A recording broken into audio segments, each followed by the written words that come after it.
He was dreaming of home when the explosion came. He came awake in midair, flailing about as the blast, solid as fist, reverberated around him. He just had time to register what had shoved him off his rack before he landed like a cinder block 6 feet below, his hip taking the blow, his head cracking against the steel deck. For a very long moment, Marine Private George Simon could do nothing but lie there, hands cradling his skull. Was he awake? Or was he still curled up on his racks, asleep, and all of this just a very bad dream? His answer was a bugle call that erupted from the loudspeaker overhead, sharp notes clanging off the bulkhead. This was real. All hell was breaking loose. General quarters, this is not a drill. Man your battle stations. It blared from the same loudspeaker, the voice taut and anxious. But hatches of the berthing compartment housing the Marine Guard were closed. But from the other side of the bulkhead, George heard feet rushing by, men shouting, feet clambering up the ladder that connected the third deck to the second and on up to the aircraft gun's topside. Others scrambling down the passageway toward the barbette, shielding the number 4 turret, where they would make their way to the powder handling room and up through the turret to man the big 14-inch guns. His head chiming like a bell, George tried to push up off the deck and spring to his feet. A bolt of pain lanced through his right hip, and he went right back down screaming. Oh God, it hurt. Something was wrong. His leg would not support his weight. He was helpless, lying on the deck of an otherwise empty compartment in the stern of the ship. Did anyone even know he was here? Stop it, George. Get moving. He got his arms beneath him again and pushed up. Bracing himself with the left arm, he hooked his right over the railing of a bottom bunk. He levered himself up, swung his left arm onto the railing, and pulled himself up, his good leg punishing against the deck. The other leg scrapped along after him, his pelvis sending up new signal flares of pain with each inch gained.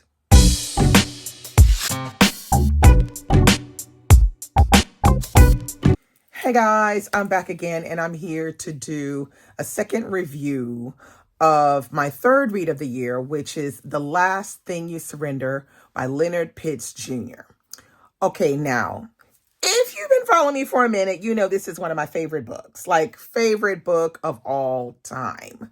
So The Last Thing You Surrender for me this year is a reread, and I was just as involved the second time as I was the first time.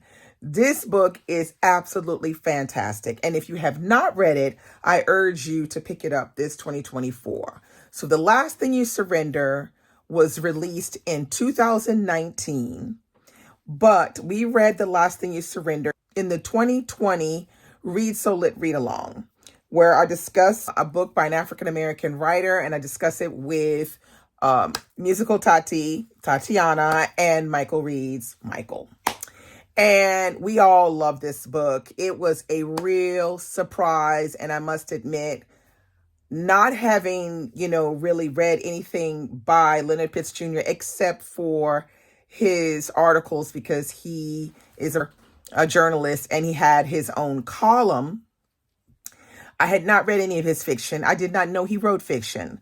So I came upon this book and I decided we're going to read this because The Last Thing You Surrender discusses World War II from different perspectives. And I feel like this is, if you don't read the book for anything else, you should be reading it for this. So you don't just get the white male perspective of World War II. You also get Black American man's perspective of World War II, as well as getting a Black woman's perspective on World War II, being stuck back at home, not knowing what is happening, with her brother, and having to live life to the best that she can with as little as they had when the war was going on. Now, Leonard Pitts Jr. takes us on a journey with this book to discover a time period that is difficult in the US, but not only that, it's difficult for many different reasons. So yes, we were in war at that period. This is 40s. But not only that, we are going through heightened sense of racism and injustice towards Black Americans because we're living pretty much under Jim Crow and everything is, separate and segregated. So with that being said, the book then takes us on this journey of discovery of what happens when war breaks out and the country has to band together and get work done. Now, Leonard Pitts Jr. is very brilliant at reminding us of our history, and he's very good at reminding us of the importance of recognizing our dark, terrible past and talking about race in a very direct but in a kind of universal way that can speak to all ages and all races.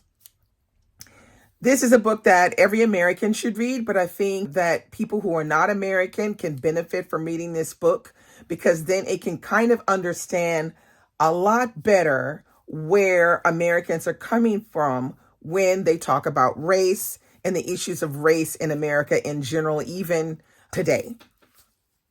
So the book is coming in at 500 pages, but as you could see from the beginning, I read, it's pretty action-packed in the beginning. It's not all action-packed, but there are some moments that are very action-packed, and it's extremely emotional. This is this is a roller coaster ride kind of book. He's going to have you hanging off the ledge from page 1 all the way to page 500. And he's going to do it with style, and he's going to do it with meaning. And I promise once you finish reading this book, there are going to be scenes that are going to stick out to you a lot for various different reasons. But those scenes that are going to stick out to you, you will not forget them. There are scenes that I remember reading in the first time that I read it in 2020 that as I picked up the book, I was, anticipating and clutching and going, oh God, it's that scene again. So I will not tell you that there aren't any uncomfortable moments in this book because there are some uncomfortable moments.